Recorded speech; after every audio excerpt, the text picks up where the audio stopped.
Hi, my name is Matthew Jones. I am a violinist, violist, head of chamber music at the Guildhall School, and a pro Corda. I work as the director of the intermediate course. I'm also a qualified teacher of the Alexander technique, and it's in that capacity that I'm going to talk a little bit about some basics of posture, principles from the Alexander technique as applied to playing chamber music. So, although many of you at the moment will not be able to be doing a lot of chamber music playing, these principles obviously apply totally to your general practice. And if you spend much of your time when you're performing sitting down as well as standing, of course obviously for pianists but also for string players, it's useful to spend a little bit of time thinking about these things while you work sitting down. The first application of the principles of the Alexander technique that's useful for us as musicians is to look at the best way of sitting.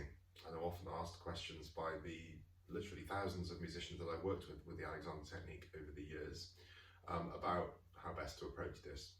So the first thing to say is that when you're sitting, you should ensure that you are not using the back of the chair unless you have a very specifically designed posture chair that is to support some particular back issue that you have.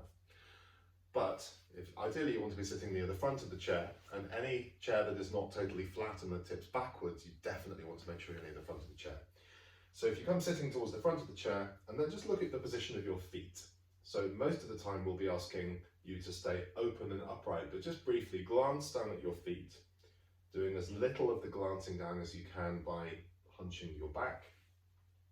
The optimum positioning for the feet is that the feet are about the same width apart as your knees. Certainly that if you drew a line down your legs to the knees, the toes would be going in about the same trajectory. And secondly, that your feet should be somewhere between this place where mine are now, where the knees and the ankles are in line, and the place just under you where your heels can be in contact with the ground just before they would come off. So if I go too far, then the heels will come off, I lose a lot of the support of the legs. If I go too far forward, then I go back towards the position we were talking about before. The reason for this is very simple. The more of the work that our lower body is doing, the easier it is for our upper body to function in these very complex movements, whatever our instrument that we demand of them. So lower body can take a lot of the work off the upper body and reduce the chance of getting aches and pains from them. If you're a violin or viola player, you might find that you need to put your right leg somewhat under you in order to avoid hitting the knee with the bow. This depends on the proportion of your body, the size of the instrument, and the angle that you use your shoulder rest setup to provide.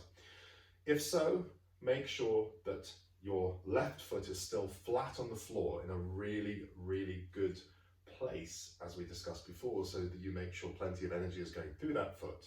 The surface area is fully engaged into the floor, and that the right foot is digging in a little bit as if you're in a sprinter's position and are about to move.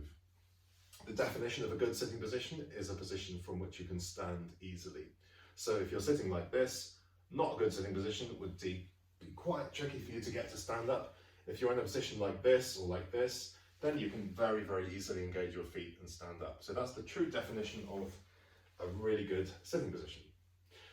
Similarly, when we come to standing, it's very important that we understand the balance in a number of ways. So we need to try and be evenly balanced between the left foot and the right foot.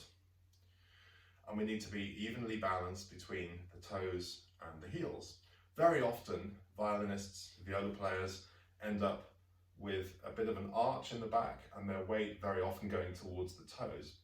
We want to avoid this for many, many reasons. Mainly being that if the shorter that the spine becomes, the more the chance of that compression causing overwork, overuse in our shoulders, elbows, arms and wrists. And also, if you think about the amount of hours that we might spend playing, especially during the intensity of a music course, for instance, it's going to take a bit of a toll on the body, even if we only veer slightly from the ideal kind of posture. So when we're standing, it's important to check that you are nice and balanced. And additionally, it's very useful to experiment with what benefits you get by bending the knees. So if you think of standing equally balanced between your left and your right foot, And check that you're not too much towards the toes, bring the weight a little more towards the heels, then send the knees slightly forward, soften the knees, ensure the knees are aiming roughly in the same trajectory as your toes, not too far inwards or outwards, and feel the connection all the way down the leg, the working of the leg. It's also very good for training you to be able to ski for longer, and ensure that you're fully engaging the feet as you begin to bring your arms up into playing position.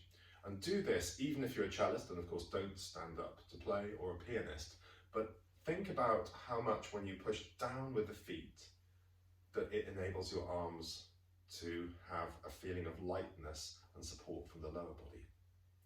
Similarly, knowing that when we play any instrument, the tendency will be for our arms to pull our back inwards and downwards.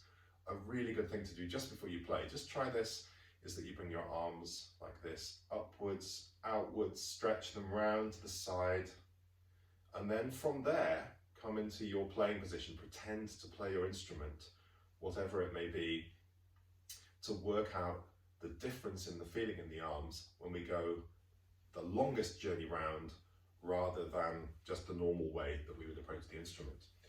And just to show with my viola, when I begin to play the viola, every single time I start, of course not necessarily in a concert, but every time I'm practicing, instead of my instinct of doing this and bringing my body towards this instrument, I remember in a moment of stopping that my body is instrument number one. My body is much more important than my lovely piece of wood. However lovely it may be, it's not a lot of use if my body isn't in good shape to use it.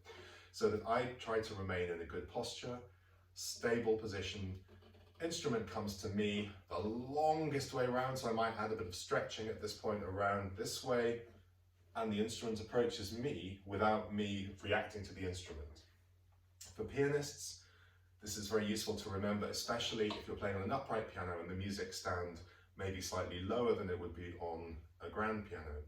For that, I recommend putting some sort of block and having the music that bit higher so that your head isn't drawn down towards the music and therefore constricting your posture.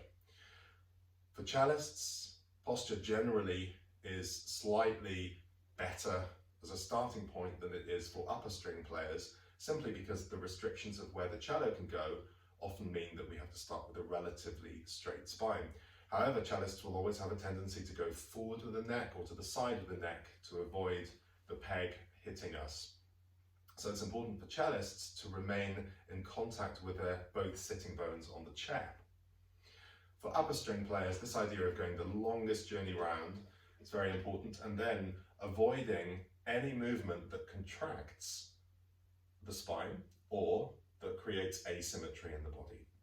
So have a think about some of these ideas, have an experiment, and if you have any queries, do get in touch. These are just a few of the basic principles of applying the Alexander technique to string playing and piano playing. And there are a lot more things that we can explore.